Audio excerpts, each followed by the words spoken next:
Olá, sejam todos bem-vindos. Eu sou a professora Marina e na aula de hoje a gente vai conversar um pouquinho sobre o diabetes, ou seja, diabetes mellitus, como é conhecido, né, pelo latim. E pelo latim significa então urina doce. Como assim, prof? Vamos conversar um pouquinho sobre isso. Bora lá? Então, no século XVII, o inglês Thomas Willis provou efetivamente a urina de um paciente diabético, ou seja, ele saboreou a urina desse paciente diabético e referiu que era doce como mel. Então, aí que veio esse termo, né, de urina doce, tá? Então, já Dobson, né, um médico também no século XVIII, na Inglaterra, aqueceu a urina até o ressecamento, quando se formava então o resíduo açucarado, fornecendo as evidências experimentais de que as pessoas com diabetes eliminavam de fato o açúcar pela urina, tá? Então, ou seja, diabetes mellitus é urina doce, né? Urina adocicada. Cullen, já no século XVIII, quem sugeriu o termo mellitus, ou seja, mel em latim, o doce, adocicado, diferenciando os tipos de diabetes em diabetes mellitus, caracterizado pela urina abundante com odor e sabor de mel, e diabetes insípidos com urina também abundante, clara, porém já não tão adocicada. E aí vamos, as questões que eu vou colocar para vocês são as seguintes. Como será que vai ocorrer a eliminação da glicose pela urina? Isso a gente vai ver na aula de hoje, se considerando, né, que o diabetes mellitus significa a urina doce. Então, como que ocorre essa eliminação de glicose através da urina? Então, a gente vai ver sobre isso. E qual que é a função do pâncreas? Então, a gente vai revisar um pouquinho a função do pâncreas e a função da insulina também.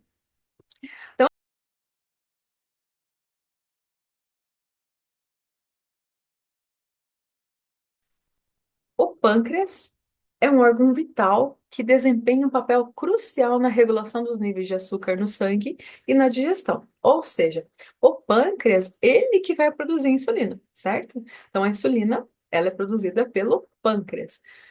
A insulina é o hormônio responsável por permitir que a glicose entre nas células do sangue e seja usada como energia. Ou seja, o pâncreas, a função do pâncreas é produzir insulina, certo?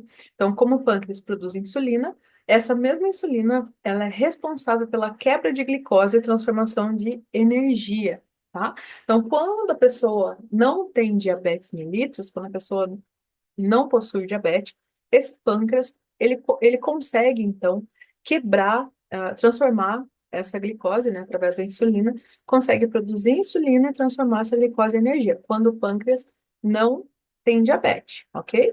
Porém, quando o pâncreas apresenta diabetes, ele pode ocorrer em pode ocorrer duas situações. Ou a não produção da insulina, que é o que acontece no diabetes tipo 1, é insulino dependente, né? Então, é aquela diabetes que a pessoa, né, o paciente, já descobre desde a infância, ou não, pode descobrir também, pode ser desenvolvida na idade adulta, né, a partir da diabetes tipo 2, mas é o diabetes que a pessoa precisa realizar a aplicação de insulina diária, né? Então, é dependente de insulina porque o pâncreas já não produz mais.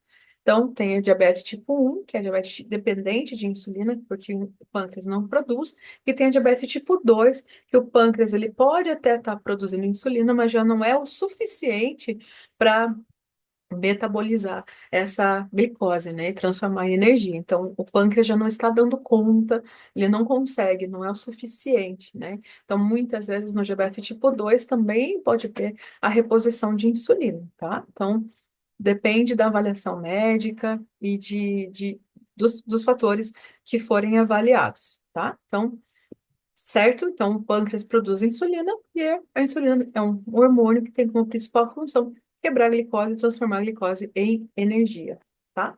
Então, ó, aqui tá o pâncreas. Então, esse é o nosso pâncreas. Aqui a gente tem o ducto pancreático. E assim, pessoal, é importante a gente olhar aqui na parte anatômica para a gente entender que, anatomicamente, o pâncreas ele também faz parte do sistema circulatório, né? Ele também está envolvido no sistema circulatório. Aí que vem, então, essa questão da glicose ser metabolizada pelo pâncreas e chegar, então, na corrente sanguínea, certo? Então, né? Porque sempre fica aquela dúvida, nossa, prof, mas se o pâncreas libera insulina, né? E como que isso vai chegar na corrente sanguínea e na urina, a ponto de ser eliminado pela urina e também no sangue, né? Porque daí já vai ter alteração de glicose na corrente sanguínea, que é o que vai ser diagnosticado pelos exames laboratoriais também. Então, por isso que nos exames laboratoriais sempre vai ser solicitado exame de urina e de sangue, para ter realmente o diagnóstico do diabetes mellitus, além dos sintomas, né, que a pessoa costuma desenvolver, que a gente vai falar daqui a pouquinho. Então, ó, resumindo, o que que é o diabetes em geral? Doença caracterizada pela elevação da glicose no sangue, né, que é a hiperglicemia, e que pode ocorrer devido a efeitos da secreção ou na ação do hormônio insulina, que é produzido no pâncreas pelas chamadas células beta. De acordo com a Sociedade Brasileira de Endocrinologia e Metabologia, o diabetes mellitus é uma doença crônica, autoimune, caracterizada pela deficiência da produção de insulina no organismo, tá? A insulina é o hormônio produzido pelo pâncreas, cuja função, como eu já comentei com vocês, é quebrar as moléculas de glicose para transformá-las em energia, a fim de que seja aproveitada por todas as células. Quando a insulina produzida pelas células beta pancreáticas torna-se insuficiente, a glicose é impedida de ser absorvida pelas células, aumentando então, com isso, seu nível na corrente sanguínea, tá? Como eu comentei ali com vocês. Quais são os sinais e sintomas do diabetes mellitus? Então, os principais sinais e sintomas. Micção frequente, ou seja, uma vontade frequente de ir ao banheiro, urinar, tá? Então, micção é a parte da urina. Sede excessiva, então a pessoa tem muita sede. Aumento da fome, cansaço, falta de interesse e concentração, formigamento ou dormência nas mãos e nos pés, por quê? Porque ela já vai alterar toda a parte circulatória também, visão embaçada, infecções frequentes e dificuldade de cicatrização. Pessoal, o diabetes mellitus, ele é considerado uma doença neurodegenerativa, ou seja, uma doença que interfere até mesmo no sistema nervoso. No caso do diabetes, interfere na sensibilidade, tá? Então, por isso que vem ali formigamento ou dormência nas mãos e pés e dificuldade de cicatrização. Então, a pessoa que apresenta diabetes, ela vai ter uma redução da sensibilidade, principalmente nas extremidades, porque vai ter um prejuízo da parte circulatória. Então, tendo um prejuízo da parte circulatória, vai reduzir também a sensibilidade, principalmente nas extremidades. E por ter dificuldade de cicatrização, né? Então, por isso que é super importante cuidar dos pés das pessoas com diabetes, né? Aí vem todo o cuidado da enfermagem, né? Que é super importante, e também da podologia, que é bem importante também, tá? É, então, cuidado desde a forma de cortar as unhas, tá? Hidratação dos pés, procurar nunca ter a famosa frieira entre os dedos, porque qualquer ferida para o paciente que tem diabetes já leva a necrose, porque daí tem dificuldade do sistema circulatório em retornar, tá? Então, é uma doença neurodegenerativa. E acaba daí indo para outras partes, né? Outros sistemas do nosso corpo, como visão, é, infecção, a parte de concentração. Então, envolve o sistema nervoso também, por isso neurodegenerativo, tá? E aí o diabetes, pessoal, ele tem três tipos, tá? Dentro da classificação do diabetes mellitus. Diabetes tipo 1, diabetes tipo 2 e diabetes gestacional. Qual a diferença desses três tipos de diabetes? Então, vamos lá falar sobre cada um deles. No diabetes tipo 1 ocorre destruição das células beta, ocasionando deficiência de insulina e, consequentemente, cetoacidose.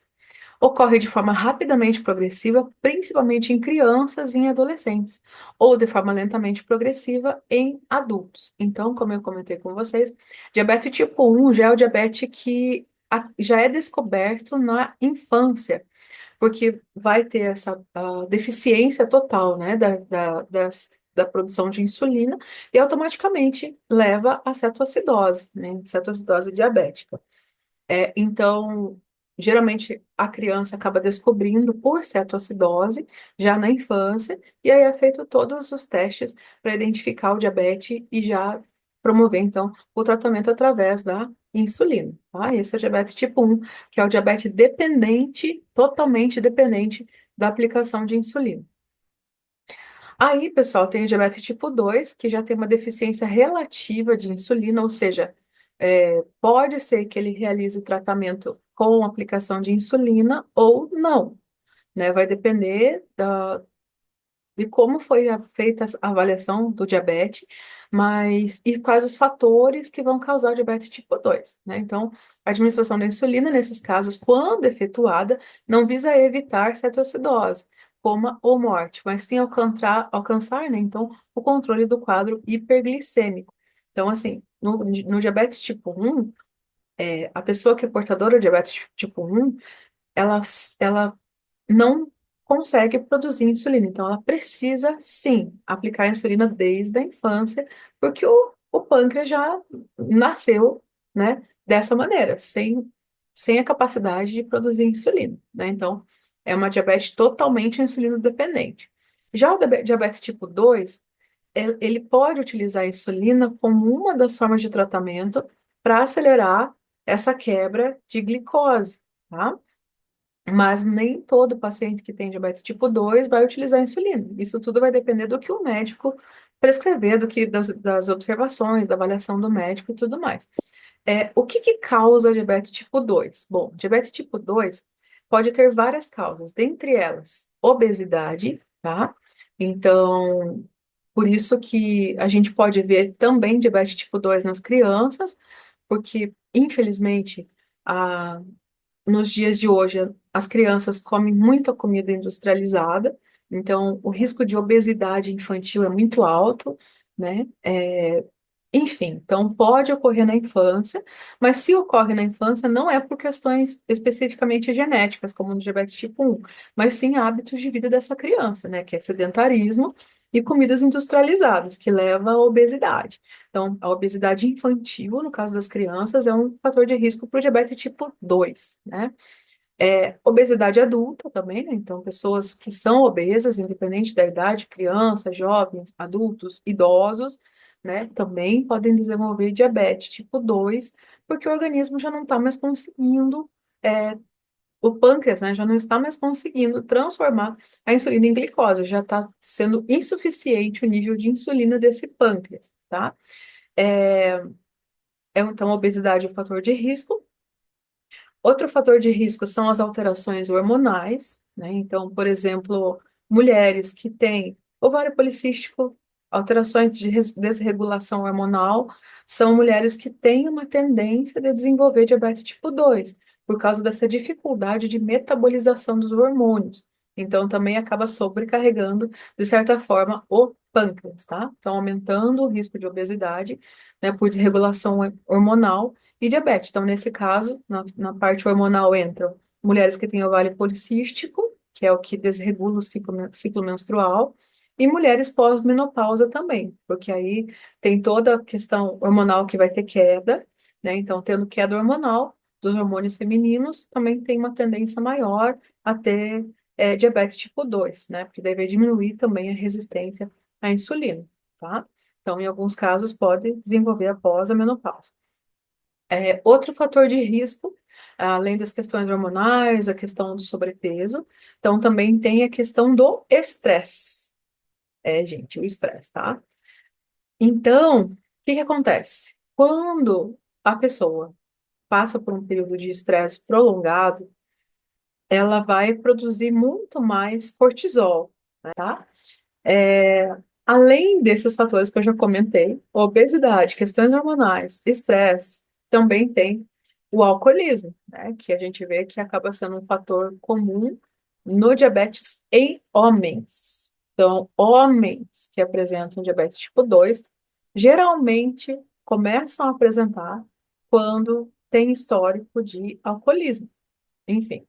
E eu lembro que teve uma aula que um dos alunos perguntou: Ué, professora, mas só beber, o que que vai interferir no diabetes? Eu falo, gente, é só a gente pensar, o álcool vem da onde?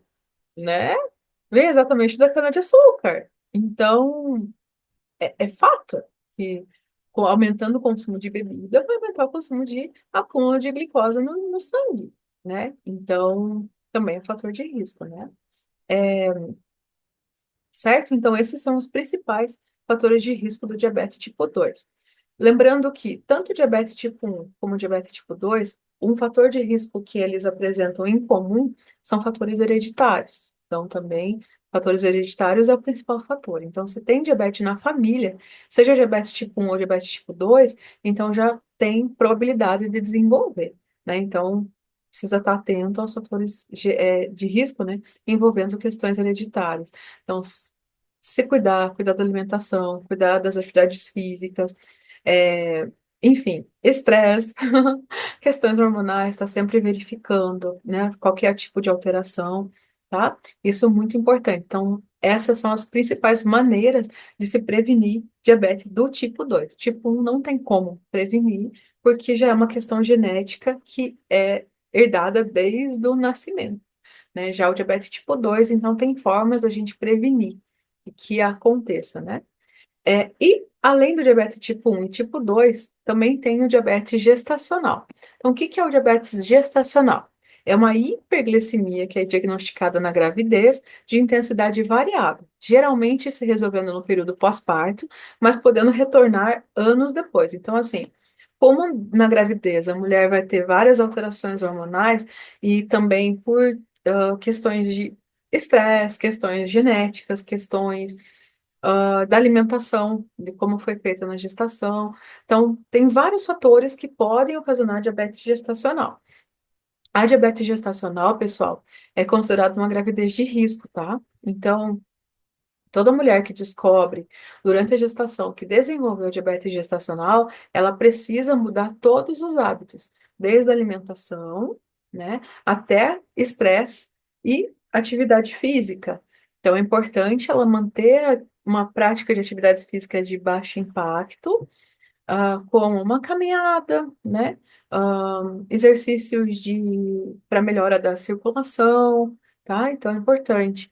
E também manter uma saúde mental, procurar não se estressar durante a gestação e cuidar também de toda a parte da alimentação. Então, procurar um tratamento com psicólogo, com nutricionista, com fisioterapeuta, educador físico, é extremamente importante para mulheres que passam pela diabetes gestacional, tá? A diabetes gestacional, pessoal, então ela chegar, pode acontecer no final da gestação, da gestante não desenvolver o diabetes, né? De conseguir diminuir o nível de glicemia depois da gestação.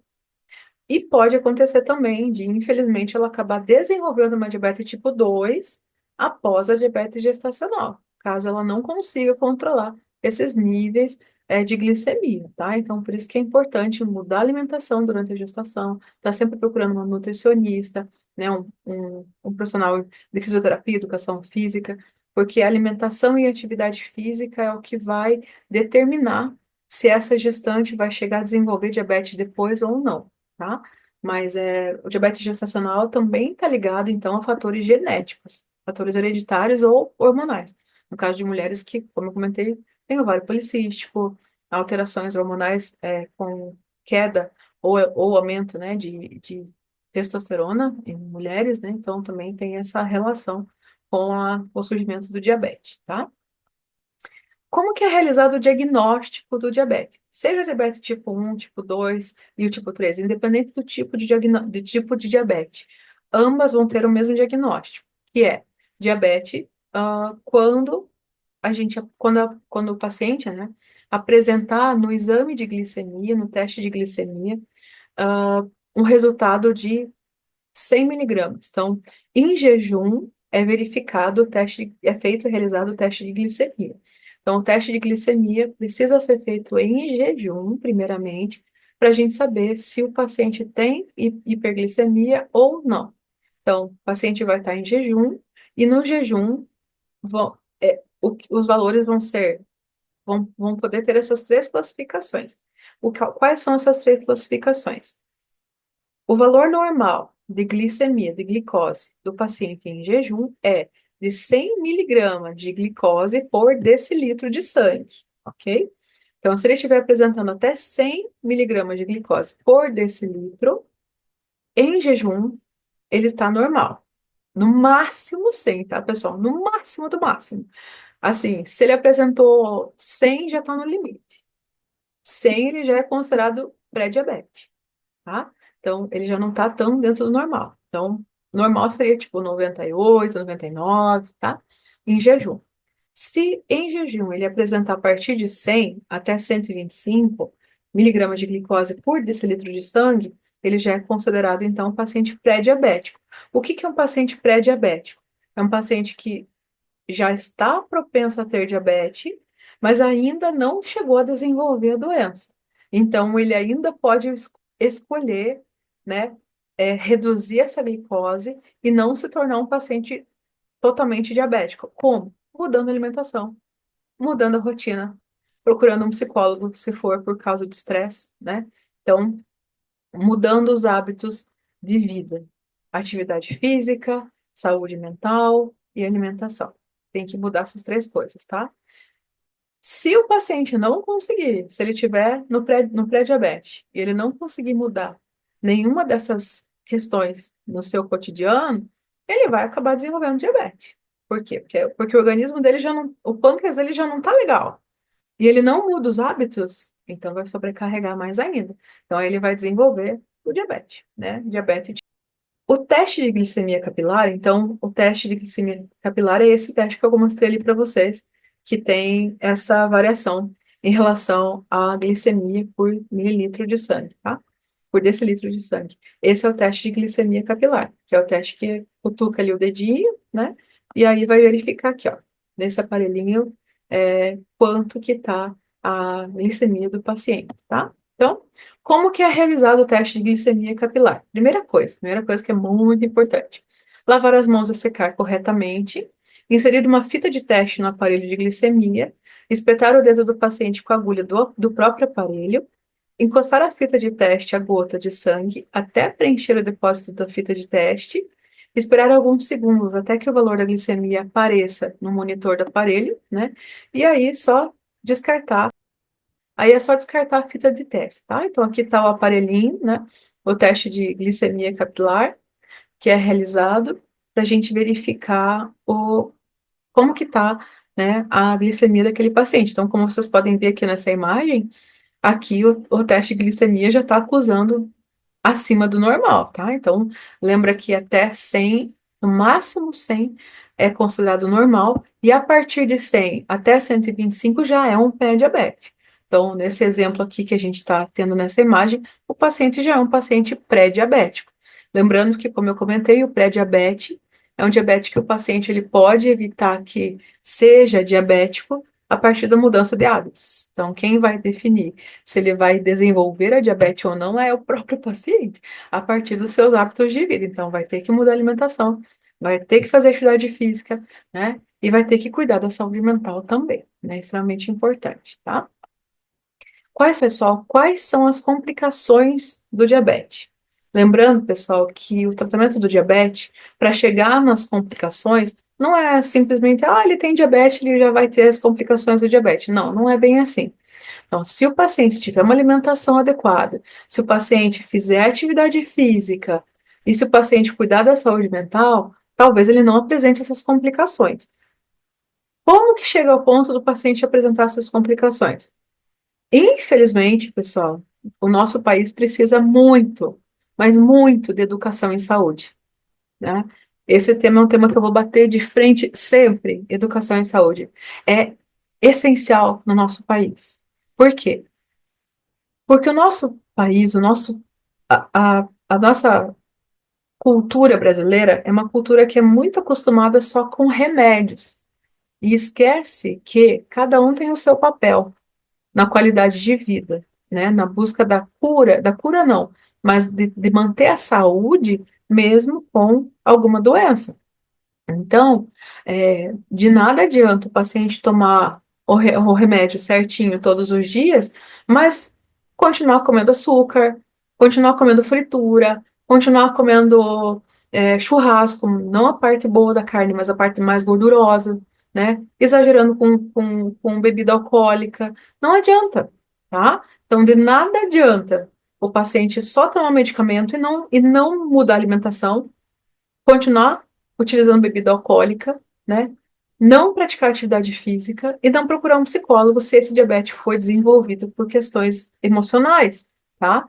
Então, não adianta, só medicamento não adianta, tem que mudar os hábitos de vida. É fácil? Não. né? Porque, como eu falei, a gente é muito acostumado a ficar na zona de conforto, tá? Só que o diabetes é uma doença que é traiçoeira. Então, ou a pessoa muda os hábitos de vida por ela mesma, ou a doença vai trazer todas essas complicações.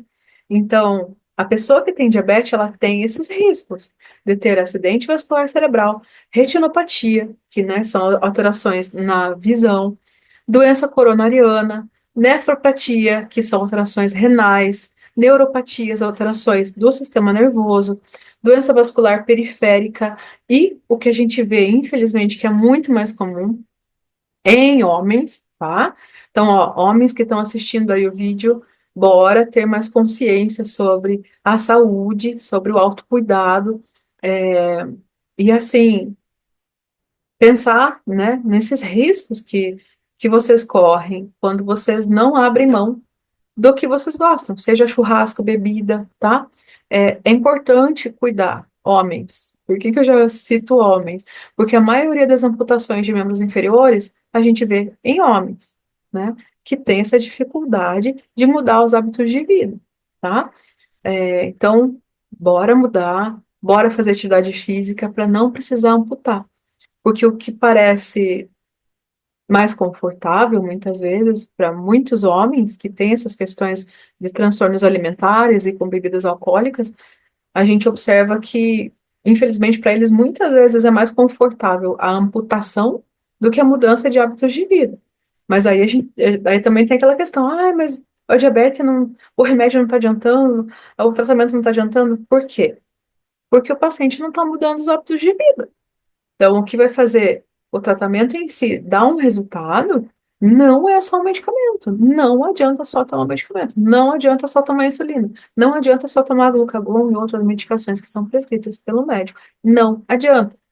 Tem que mudar a alimentação, tem que procurar um nutricionista e um educador físico ou fisioterapeuta, tá? Tem que fazer exercício. E psicólogo, como eu comentei, quando são questões hormonais decorrentes de estresse, ansiedade, tudo isso altera, tá, pessoal? Então, bora se cuidar para não chegar nesse estado das complicações, tá? Então, tratamento, como eu acabei de comentar, dieta, exercício físico, tratamento medicamentoso, tá? Tratamento medicamentoso, então, ele faz parte do tratamento em geral, mas ele não é a única forma, tá? Só remédio não adianta. Tem que mudar dieta e atividade física. E tá todo dia avaliando também quais os medicamentos que são indicados. A insulina, então a insulina é indicado tanto no diabetes tipo 1, com certeza tipo 1, e algumas vezes é indicado também no diabetes tipo 2, comprimidos, né? Então, depende do que o médico vai prescrever. Alguns prescrevem glucagon, metformina, que a gente vê que também acaba sendo indicado, mas tudo isso vai depender do médico, tá? Hoje em dia tem outras formas farmacêuticas, outros medicamentos, né, também, e também pode ser combinações de insulina com comprimidos, tá? Tudo isso vai depender do médico, né? Bora lá, pessoal, vamos revisar os conceitos gerais do diabetes. Então, diabetes mellitus é uma doença caracterizada pela elevação da glicose no sangue, que é a hiperglicemia. Divide-se, então, em três tipos, que é diabetes tipo 1, diabetes tipo 2 e diabetes gestacional, certo? Então, qualquer dúvida, pessoal, podem deixar aqui nos comentários. E não esquece aí de dar uma curtida, de dar um like